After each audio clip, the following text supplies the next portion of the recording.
Hello, ladies and gentlemen. Welcome to another episode of Mo Stories. I'm here with my college coach, Mr. Rob Harris.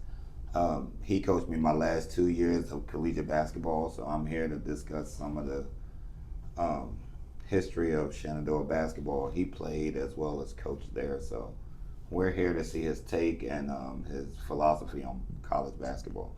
Well, basketball really, but he was a college coach. So here he is, Mr. Coach Rob Harris. Whoa, how you doing? Thank you, man.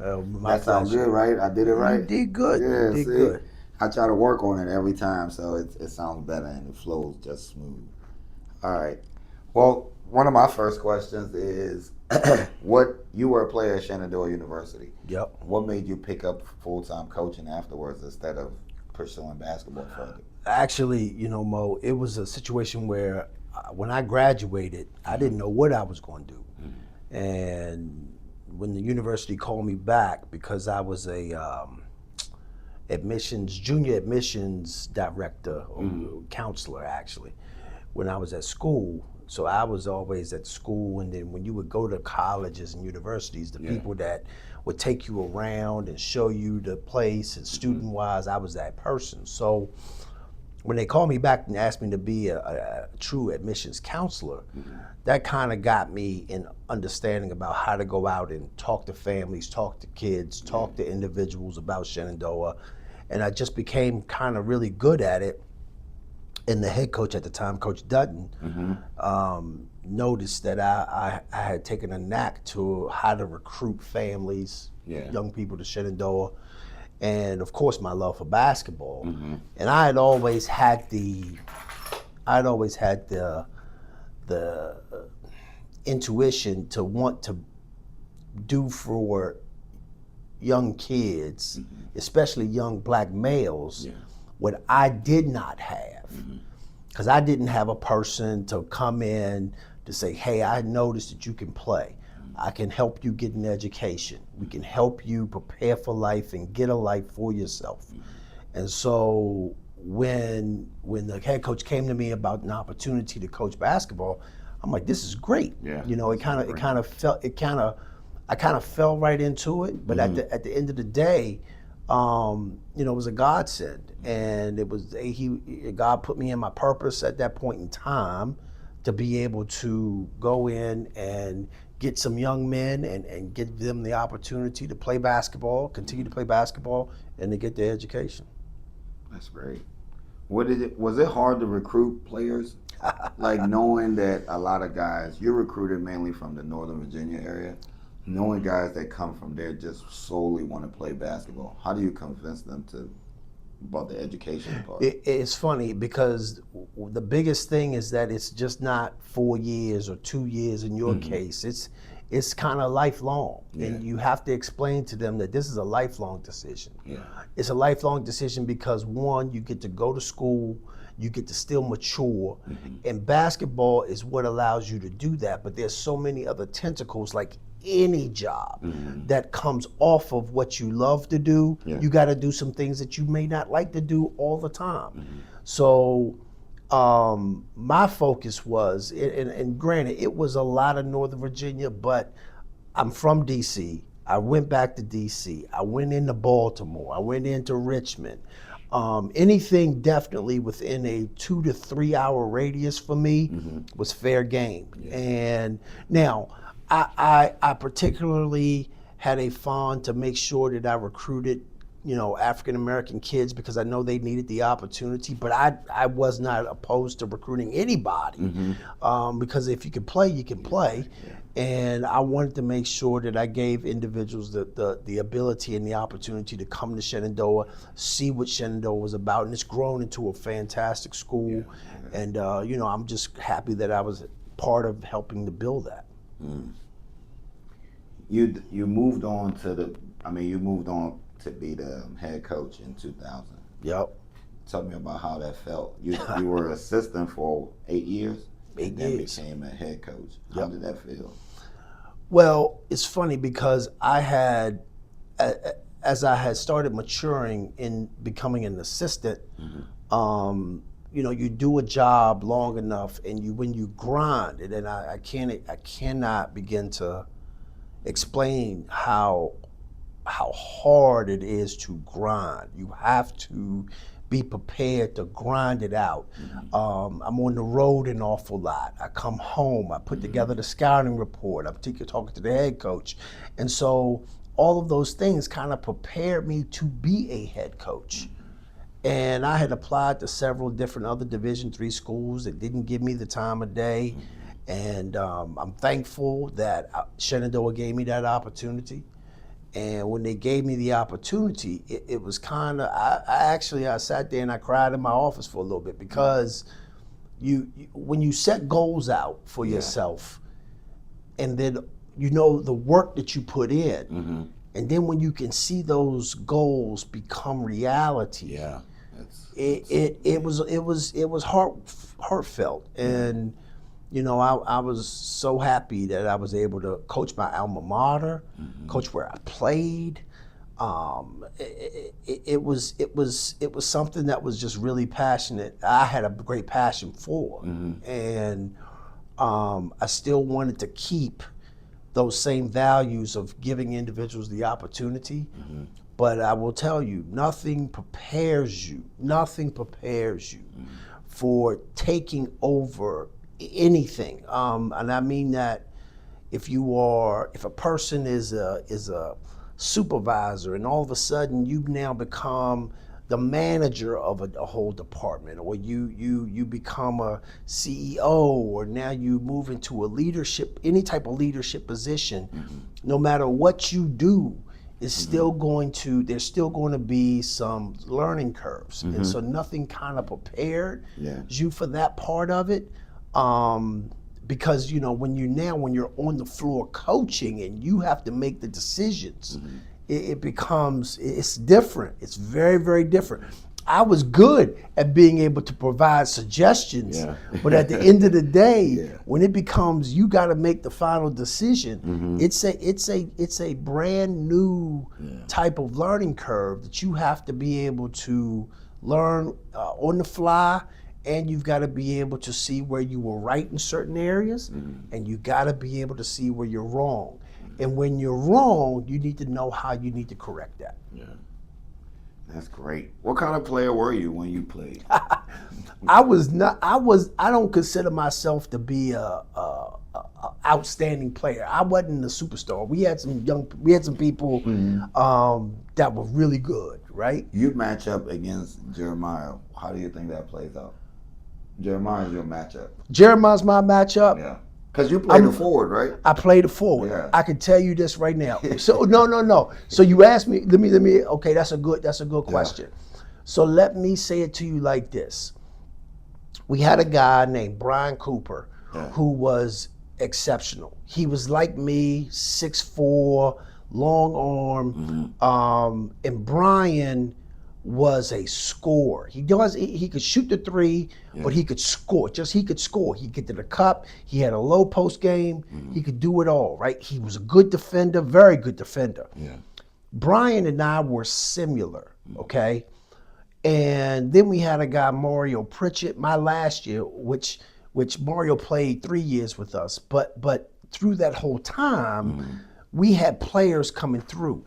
I was always a person that I did not have to score 20 points. Yeah. I could score 8 and get 7 rebounds. And if we win, that's it. That's all that mattered to me. That's all. And that was I've been like that. Now, so to answer your question though, what kind of player was I? But because of Brian and I were similar. So I could guard 1 through 4 if I had to. Maybe not the 1, but I could guard 2, 3, and 4. Okay? Yeah. And Brian was the same way. He probably could guard point guards. We weren't going up against those centers. Yeah. But Jeremiah, what I would have done more than anything else was the scouting report was, you got to box him out. Yeah. You got to box him out. Now, I'm fortunate that I recruited that young man, but I will tell you right now, I don't know if I would have been able to, but he averaged 10 rebounds. Yeah. So I'm gonna sit here and say to you, what I probably would have done more than anything, I would not have concentrated on scoring. Yeah. I would have made sure he didn't get the ball. Yeah. He didn't get the ball. Anybody else on that floor might have gotten it, but he wasn't gonna get it. So from that perspective, but then see now Jeremiah would have had to guard me too. Yeah, I was saying, now I would cook them. Well, it's not so much cooking them. It's you gotta cook them. You gotta let them know. It's just. I was the type of player that you could play me on the inside. You could play me on the outside. I could pass the ball. I had very good instincts from that perspective of the game. Yeah. So Jeremiah would have had to come out the guard because I was going to hit the three if not. Yeah. And so therefore we'd have taken him away from the basket a little bit. I'd have got on him too. Jerry, you gonna play some games? You know he hates that. Okay. You took over in 2000. In 2003, you won Dixie Coach of the Year. Coach of the Year. What did that award mean to you? Because you started in 2000. Yeah. Like you started in 2000, won that award in 2003. So it's funny because the young men that came right after when I took over the job, they were already there. I had already recruited all those young men. They were very good for me. And then I started kind of having to learn how I wanted to structure the program. And they still were there. And I've said this before, that award for me personally really is a tribute to them because they bought into what I was trying to do from a defensive perspective, from a scheme perspective. We played really, really well. And we would have been a little bit better the year before, but then we lost Tyson Thompson, who ended up hurting his knee. Yeah. So then when we got him back, having him and Ronald and Jeffrey in there, that would have been a very good core if he would have been able to be there the first year, but he wasn't. So that next year, then we had gotten John Tigney in from locally here, who went to James Wood. We had gotten some players in, and then it started maturing the way that we really kind of wanted to start playing. Yeah. And so that award is really a tribute to them because they really bought into what we wanted to do, and they were a good team. Yeah. Was Chris on that team? Chris Rome? Was he on that team? No. Now Chris came in after Tyson left. Okay. So Tyson didn't share backcourt with No. him. Okay. Oh my goodness! If I had that backcourt, Lord have mercy. Yeah, I played in a league with Tyson after I got done with SU, so he was. I like Tyson, his approach, and he's the ultimate point guard. Very, very quick. Yeah. Extremely quick. Extremely quick. Funny how I recruited him. I had gotten a call from Eugene Baltimore, who was the point guard that I played with, and he said to me, "You got to go see this kid play. He's at a small school. Nobody's talking to him. Nobody's seen him." And funny, Tyson was a very good baseball player. Oh. He played baseball too, right? And so I went down to see him, and I right away I called Eugene back and I said, "Yeah, you got me one there, buddy. I owe you." So and then he came. Yep. Man, what Chris Rome?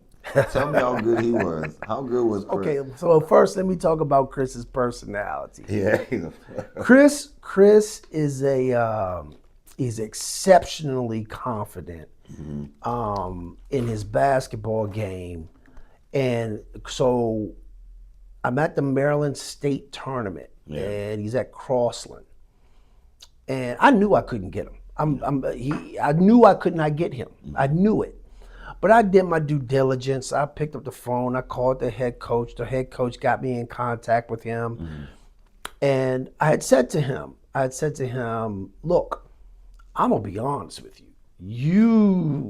You should have a scholarship somewhere. Somewhere you are a scholarship player. Yeah.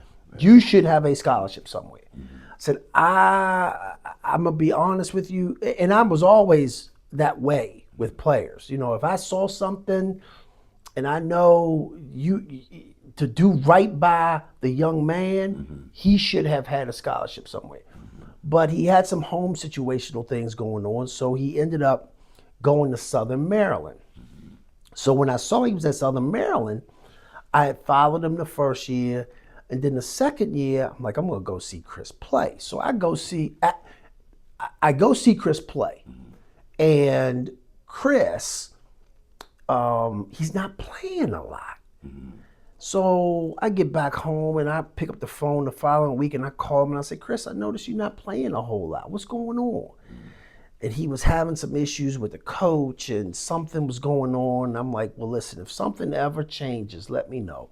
I said, I'm going to be honest with you. You should be getting a scholarship, though, this year. So he ends up going to, I think it's Southeastern Oklahoma State, which is probably an NAIA school in Oklahoma. He had a full ride. He goes out there. First day of his preseason workout, he breaks his ankle. Wow. Yeah. Breaks his ankle. I didn't even know that. Breaks his ankle. Okay. So that was in the fall. He turns around in the spring and he gives me a call. And he told me what happened. I said, well, listen, why don't you, and this was in the spring. So I think we were actually on spring break. Yeah. And he comes out from Maryland, PG County. He comes out and we're having a talk and we're just talking. And I said, Chris, you know what? If you want to come here, I will make it happen for you.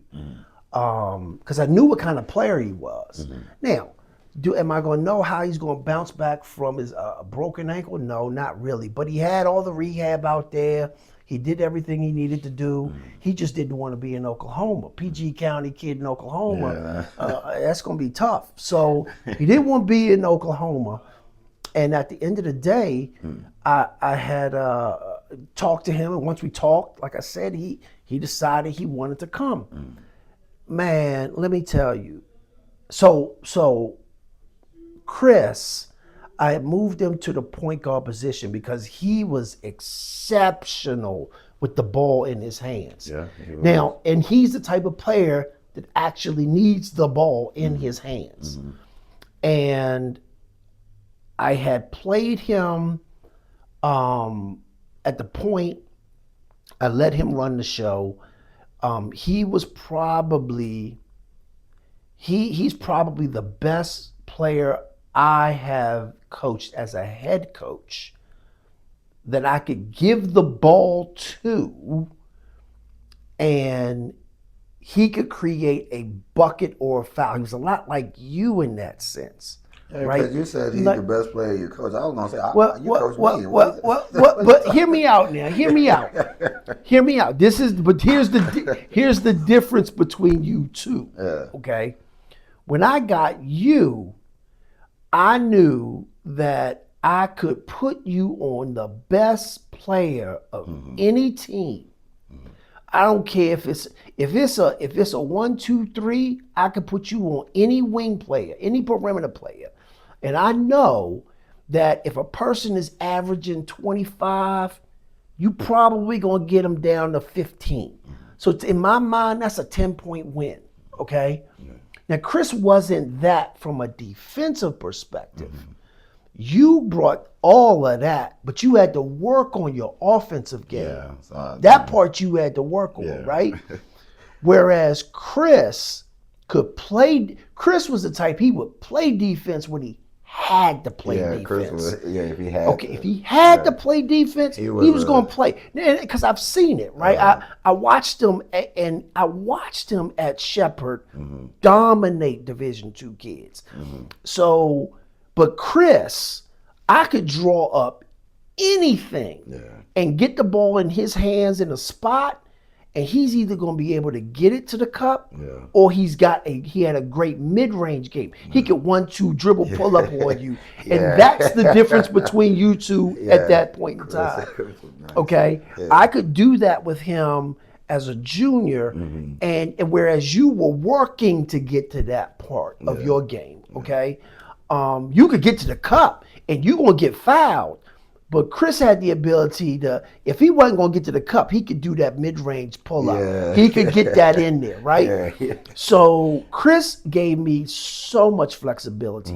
And then I ended up getting a very good point guard out of Baltimore, Kenny Purnell. So then when I brought Kenny in, I had to bring Chris in. And I had to say, Chris, I got to move you. I'm going to get it back to you, but I got to move you. Because I had to put the best players on the floor. Yeah. And the only way I could get Kenny on the floor was to move Chris to the 2. And so I ended up either moving Chris to the 2 or the 3. But for him, it didn't matter. Yeah, as long as I got him the ball in his hand, floor, he had to be on the floor. Yeah. And so I tell you what, man, that boy, he had the easiest 40 points against Eastern Maryland I think we've ever seen. Oh, Chris did? Chris had 40, easy, Ooh. easy, Yeah. easy 40, easy 40. Yeah. I mean, we're sitting there as coaches, and Jeff Miller's looking at me, Coach Miller. He's looking at me like, Rob, he's getting layups. He's getting layups. Chris had a quick first step though.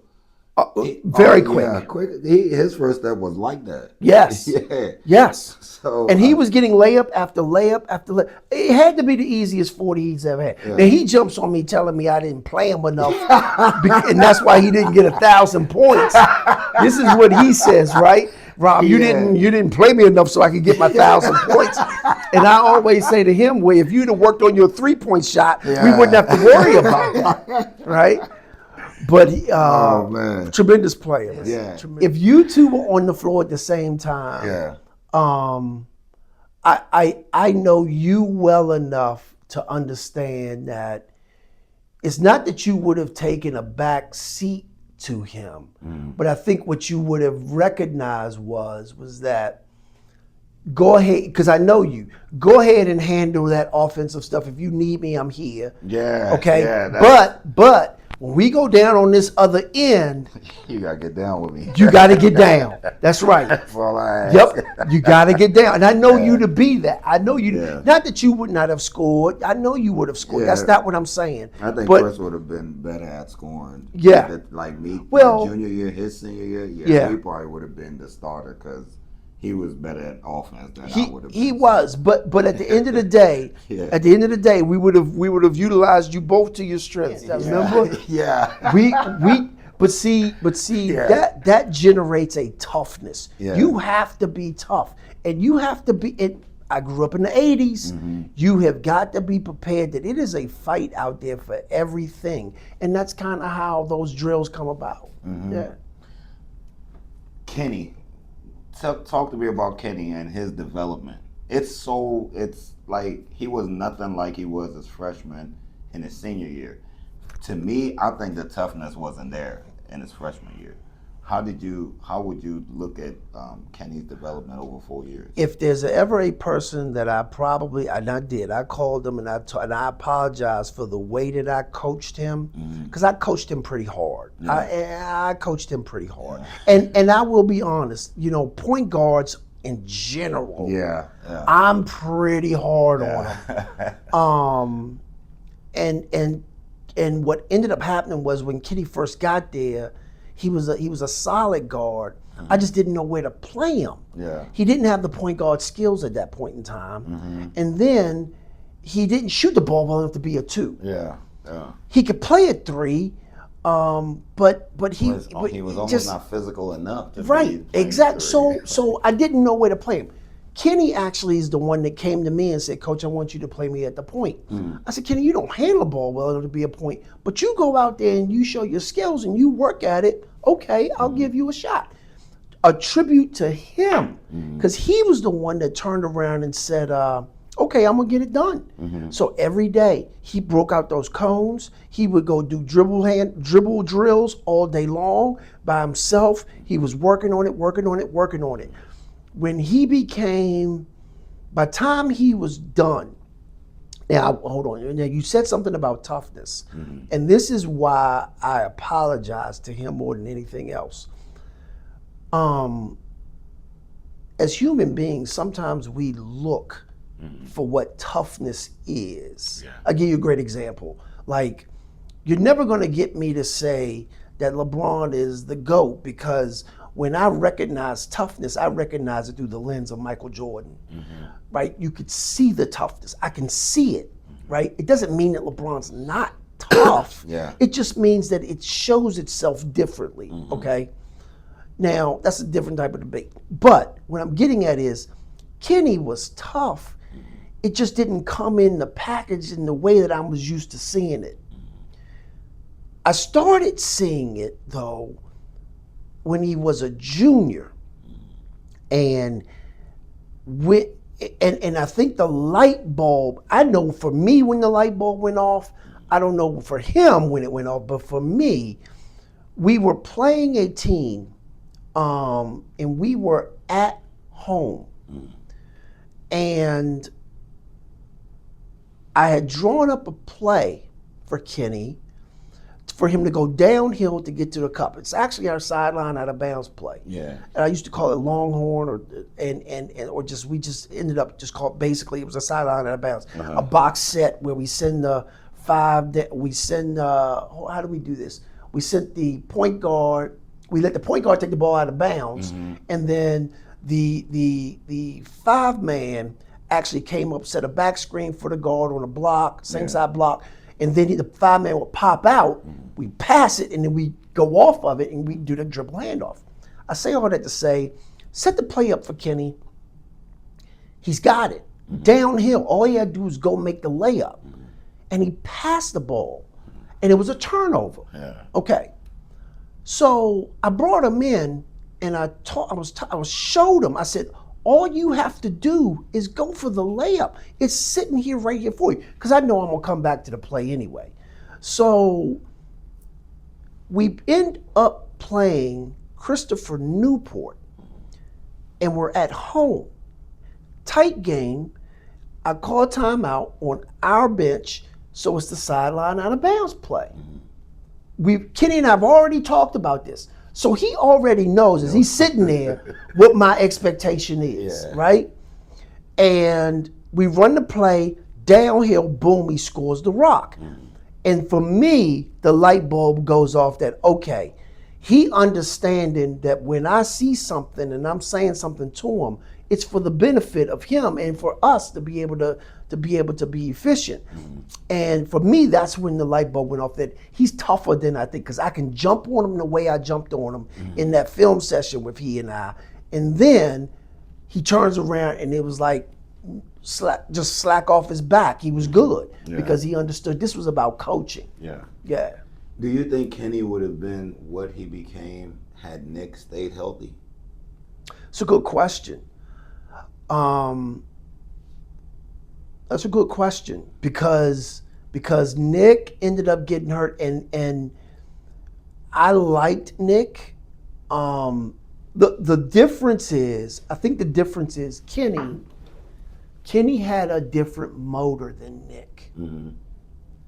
Nick was more of a shifty point guard. And I had to learn Nick a little bit differently because Nick could shoot it from the outside, but his game was a little bit more shifty. Whereas Kenny, which I respect and I like in point guards, downhill. He's more, and he has a different explosiveness when he needs to get to the basket. And so that's a good question. You turned me down when I said I wanted to play the point my senior year. Because at the end of the day, how am I going to play you at the point, asking you also to go down and defend the best player with that energy? How am I going to ask you to do that? You running off a screen, 5-6 screens to stop somebody, and then I'm gonna turn around and ask you, hey, you gotta get this ball back to the sideline and drive it as fast as you can down the court. Come on, man, you'd have been done in probably the last 10 minutes of the game. Yeah, that's true.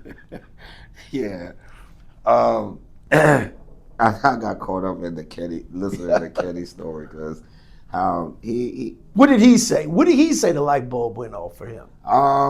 He never really talks about when the light bulb went off, but I always talk to him about I wish the way he picked it up after I left, Honestly, I think the light bulb came on the following year. Okay. Because he had a chance when O went down Yep. and the team had, Yep. like mid-season when the team kind Yep. of went up and down, he had seen he had the opportunity and he couldn't do nothing with it. Yep. I didn't know him well enough then to get on him because I didn't know how he would respond. Yeah. But I always saw him, even my senior year, and I would say it to the games where Jeremiah and I would have good games and everybody else would pitch in, Well, but we needed more. we needed more. And I would be looking like, man, if Kenny would get it together, he could be the one. Yep. At the tournament game, I watched it when we first played. I watched it over and over, and I would see the way he would bring the ball up.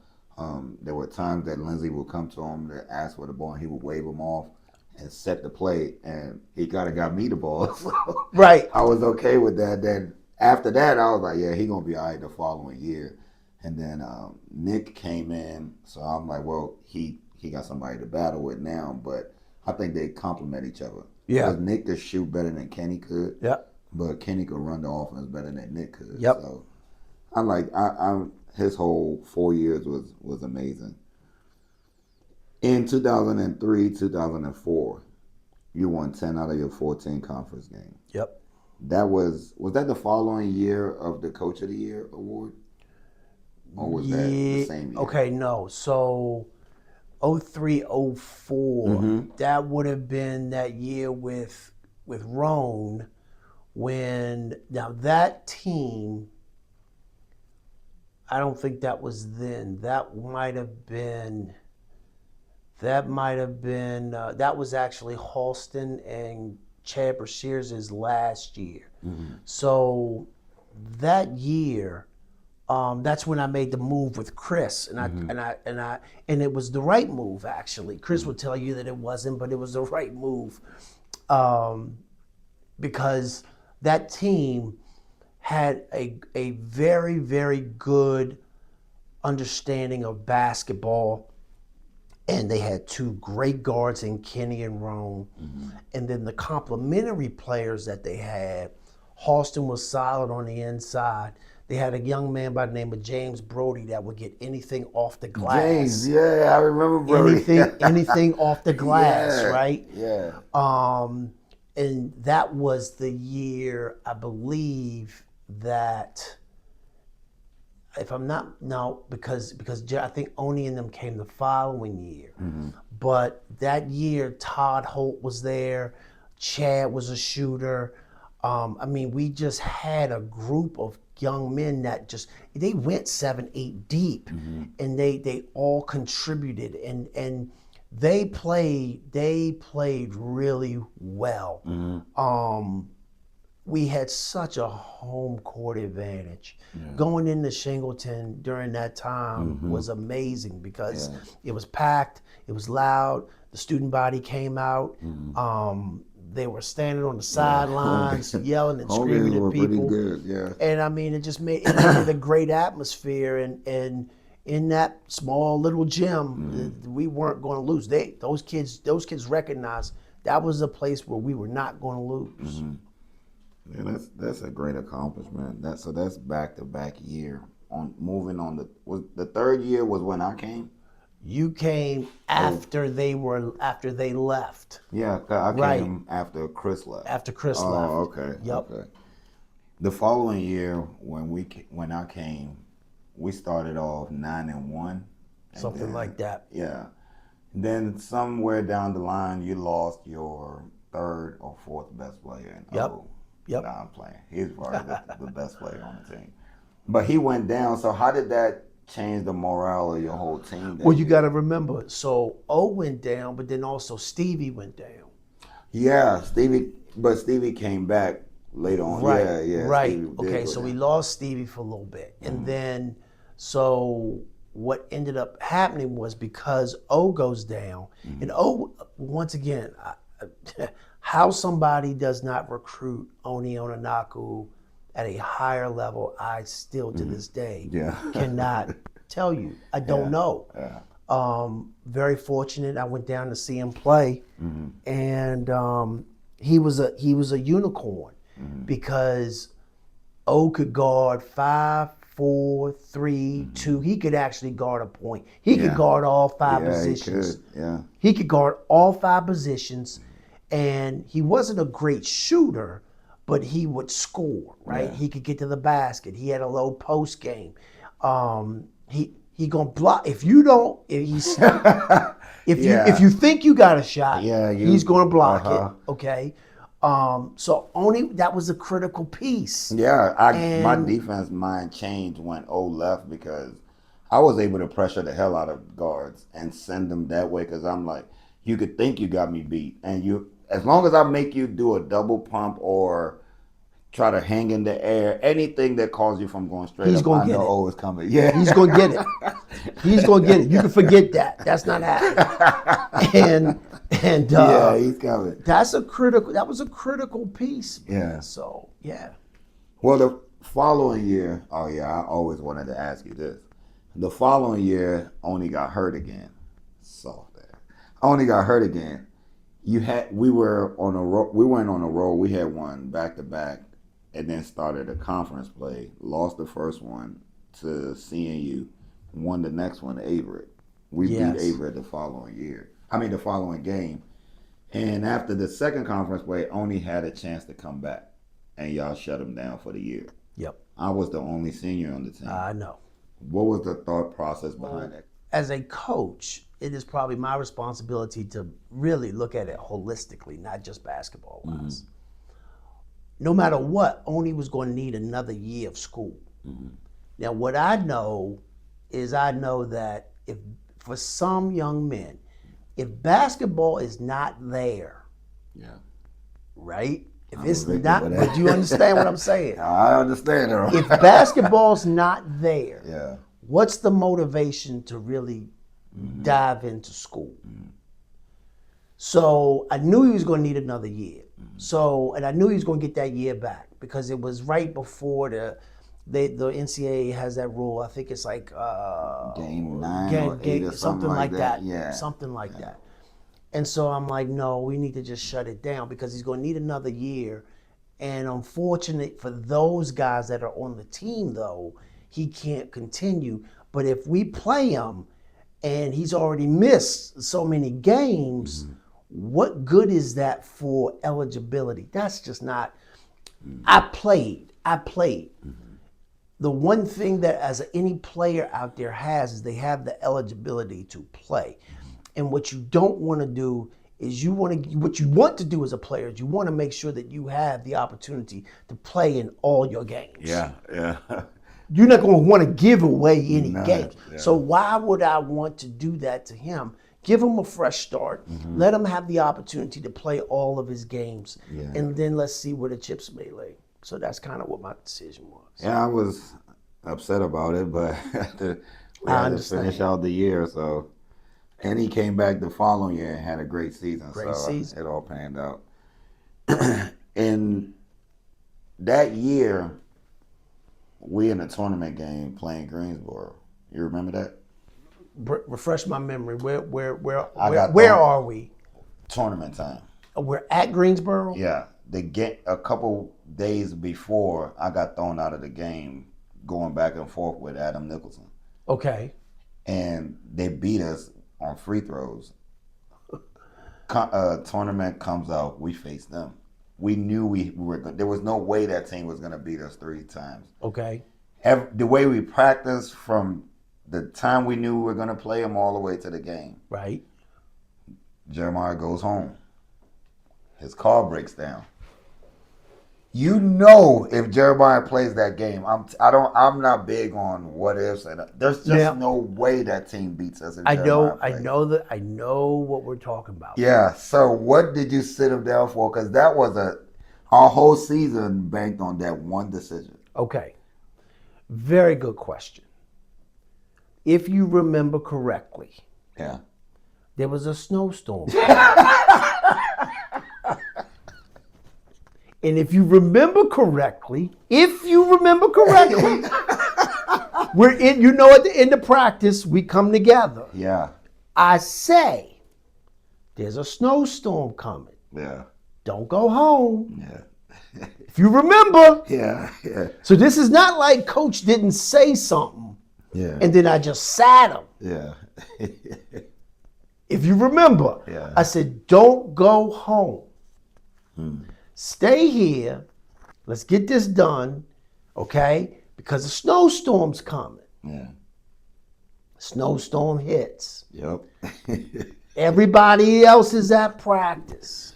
Except for Jeremiah. Except for Jeremiah. Now, what did I tell you in the beginning of this interview? I say nothing prepares you for when you got to be a head coach. Yeah, yeah. See, if I'm an assistant, I'm like, Coach, we can't, okay. we can't, right? Yeah, I'm yeah. like, Coach, come on, Coach. Yeah. But see, if I don't do that, what is the program? Like, this is beyond bigger than me. It's bigger than one game. It's now saying that individuals can just basically make an arbitrary decision after you've been told not to do something. Yeah. It would be different if Coach. It would be different if Coach didn't say anything. Yeah. And then Coach, I got stuck at home. Uh-huh. But I knew. I said to you, don't go home. So the decision, and if you remember correctly, I sat him the whole first half. Yeah. I sat him the whole 10 minutes of the second half. You played him because Chris Scott fouled out. Yeah. Yeah, I was so zoned out in the game. All I know was as the game was going along, I'm like, we're missing something. I didn't have time to stop and analyze I didn't realize it until Jeremiah came in the game. And I was like, that's what we're missing, because as soon as he came in, he got a rebound put back. The very next play, he got an and one. I was like, that's what was missing this whole time. But now, hear me out. Hear me out in this. And I'm sure Jay's still upset at me because of it, but I still love him. Yeah. This is the honest truth, though. I had to sit him because Jay needed to make sure he understood that there's nothing bigger than the team. You can't put yourself in a situation and then think that we just supposed to let that go. Yeah. That we can't do. We couldn't do that. Yeah. And you know what? He didn't like it. No. He told me he didn't like it. Yeah. And I respect that. And I understood it. I understood why you didn't like it. He was very upset. Oh, he was tight. He was very upset. In 2008, you almost repeated your success from 2003, 2004. Yeah, that was with Kenny and those guys, right? Led by Kenny, and Jeremiah. You guys went 3-0 Yep. versus D1 and D2 schools. Yep. How did you prepare the team for those games, and how did you keep them on track after those games? Like from being, you know what I'm saying, getting ahead of themselves. So once again, that team was solid. Was solid through and through. Didn't you have Klein? Yeah. Yeah, he was. Yeah, he was the one that took Jeremiah's spot. No, when Jay left. Jay was a senior. Oh, And Jay left. yeah, he did. He became the 5. Yeah, He became the 5. And it worked out so well because Klein fit what the team needed. Yeah. Okay. Yeah. And he came in as a freshman, and his development, he didn't have to do a whole lot. So that team had a solid core with them. Yeah. And I will tell you, they just played very well together. The Division I games, you played on the team when we went up there the year before, and if you remember, we got smoked by 20. Eastern Middle, yeah. Eastern Maryland Eastern Shore. Wait, what I say? Eastern Middle. Oh no, we beat Eastern Middle Night. No, it's Maryland Eastern Shore. Yeah, okay. Went to Maryland Eastern Shore your senior year. You and Jay had good games, but we got crushed by 20. Yeah. And so I'm preparing them for that game. Now, I approached that game like it was a regular season game. And it was right before, so I guess it was considered an exhibition. But we went in, and I prepared them. I'm like, we're not losing by 20, and I don't care what it is. Yeah. I probably use a few different choice words. But, I mean, you know how I can, how I can get, Mo. Yeah. But yeah, I know. But we weren't losing this game. We're not gonna lose by 20. So we go in there, and the game is going on, and I'm looking out on the floor. And one of the things I felt like I could always be able to do is I can look on the floor and I can see, are we able to compete athletically? I'm not talking about skill-wise. I'm not talking about shooting. I'm not talking about execution. I'm talking about just basic athleticism, right? And I'm looking on the floor, and I'm watching, and I'm like, oh man, Lindsey can get by that guy. Oh man, Stevie's handling his on there. Oh man, Jay and them are battling those big guys. Yeah. So then I knew early, I'm like, we gonna be in this, right? Yeah.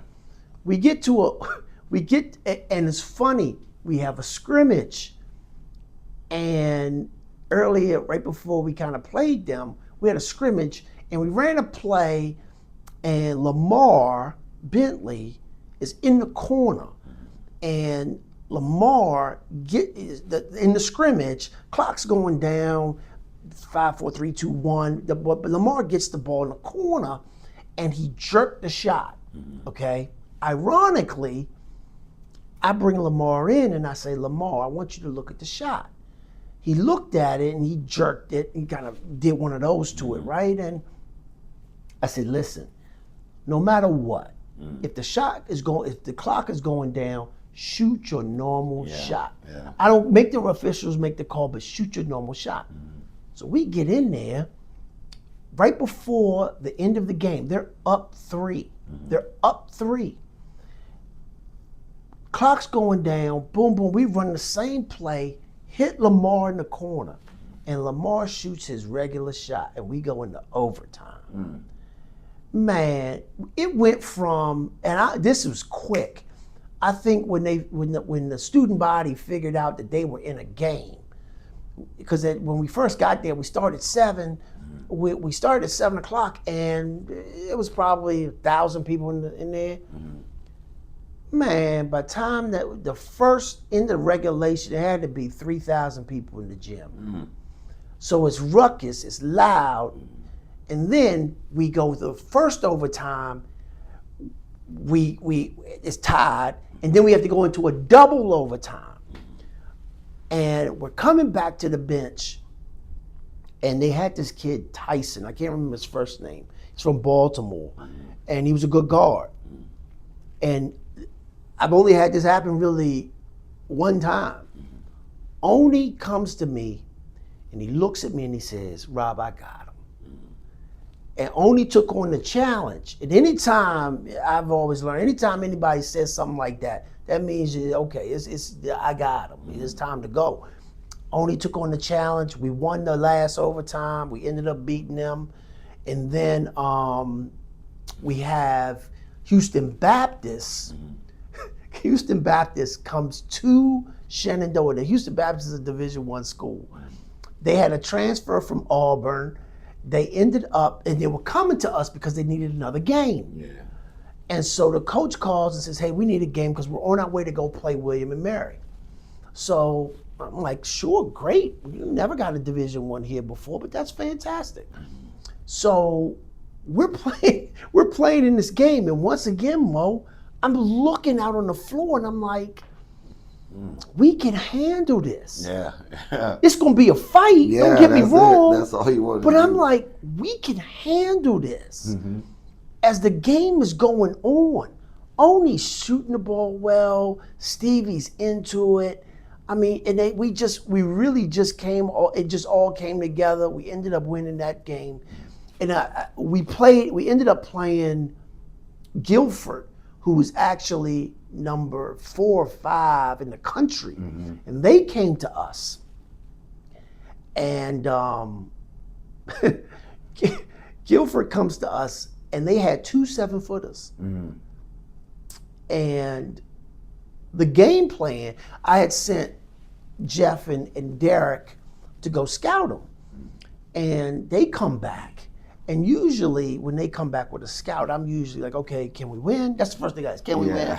And they go, yeah. They go, I think we can win this game. And I'm like, okay, well, tell me about it. And they were like, this is what they run. It's basically a box set. They look to go down to these low guys. It's pretty simple. I said, all right, well, we're just going to do something simple back. We're just going to front this is all we did. We front the low post, and we force them to make a great pass into those guys. And Klein and Oni and those guys, they did a great job of fronting the low post. Every time they moved the ball to a side, we fronted the low post, had great help side. Yeah. And we ended up winning that game. And it was a tribute to those guys. Every time we had those great wins like that, usually the players on the floor take heed to what we are telling them as coaches, that they are trusting in us, that we see it. If you go do what we ask you to do, we're going to be okay. Now players are going to have to end up winning the game. Yeah. Players win the game. I mean, a big shot, a right play at the right time. Players win the game. But strategically, we can get you in the right spots. And then, if we got to draw up something quickly to get a good shot, we can do that. But players win the game. In 2026, how would you handle NIL players? I don't know if I could. I'm gonna be honest. Yeah. I always felt like the Division III model would have been great for all levels, based on. I mean, of course, they could have altered it a little bit. If you could make additional resources based on your name, image, and likeness, then go do that. Yeah. And if that's what you want to do, then boom, let that be separate. But I always felt like for now, it's like I'm not sure I understand what the love of the commitment to the game, to a team, and basically I'm seeing this era be a little bit more self-absorbed as to what they can get. And with that being said, I'm not sure I would be cut out for that. I'm sure I probably would have adjusted. Yeah. But with Division III, of course, there's no scholarship involved with that. So I'm not sure it would have hit Division III the same way it's hit Division I, Division II. But if I was at that level, I'm not sure I would have been cut out for that. Yeah. Do you have a player that you recruited that you wanted to coach really bad, but you didn't? That never came. That never came? Oh gosh, Mo, there are a ton of those. So what's one that stands out to you the most, that you always, when you hear about him, you're like, man, I wish that kid had came? Oh goodness, there are a couple, Mo. I gotta be honest. I'll give you a local one, but I knew I wasn't going to get him, but I swear I wish I would have had him. This kid Johnny Gilkerson. Johnny was a great soccer player, great soccer player. Ended up getting a Division I scholarship to go to Winthrop, and he's from Hanley. And Johnny played the point guard position. He was quick like Tyson. Johnny was? Yeah. He was quick like Tyson. He could get up and down the floor fast. Yeah. He understood the game. He could read certain things. Yeah, that's my team. He was my teammate in the 30 and over. Was he? Yeah.